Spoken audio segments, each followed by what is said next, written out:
This month's legal video is going to be about the 3 types of fraud. Now, the first type of fraud is the one that we most commonly associate with fraud situations, and that is fraud by misrepresentation. So, for example, let's assume in all 3 scenarios that I am the seller and I know that my basement leaks. In the first scenario, involving fraud by misrepresentation, we're walking through the basement and you, the buyer, turn to me and say, "Does your basement leak?"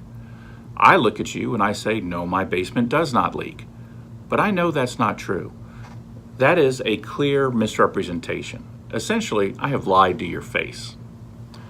Now, the second type of fraud is a little more complicated, and that's called fraud by omission. And in the fraud by omission situation, you say something that lets me know that you believe something to be true that I know is untrue, and I don't clear up that confusion. So, for example, same situation, we're walking through my basement, and you as the buyer look to me and say, "I think it's wonderful that your basement doesn't leak. I would never buy a house that has a leaky basement." And I look at you and say, "Great," knowing though that my basement does leak. I do nothing to clear up the confusion I know you have. That is arguably fraud by omission. Now, the third situation, and arguably the most complicated one for parties involved, is what's called reckless fraud.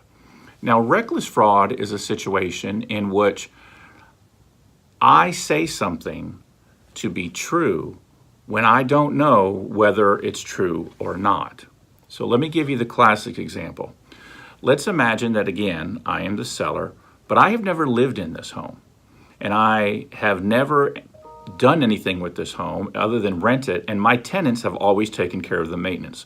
So I truly have no idea what's gone on in this home for several years. Walking through the basement again, you turn to me as the buyer and you say, "Does your basement leak?"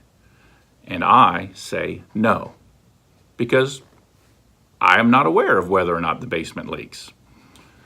That's reckless fraud, because you have to look at it from the buyer's perspective. Instead of saying what I should have said, which is, "I have no idea whether the basement leaks or not. I haven't lived here, nor have I paid for any repairs during this period of time."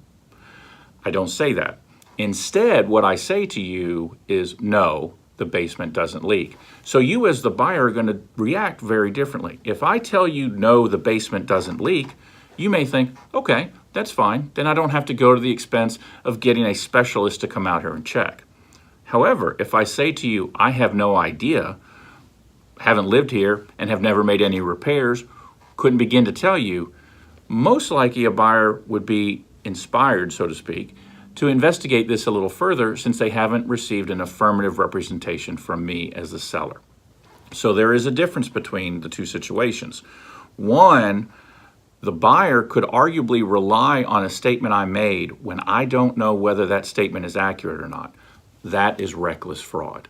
And that's what you have to be careful of. So if you have an owner that is selling property that they have not lived in, you need to be careful to inform them to make sure that when they're filling out the seller's disclosure form, if they don't know the answer to something because they haven't occupied the home and haven't made any repairs, then they need to check unknown, as opposed to saying no.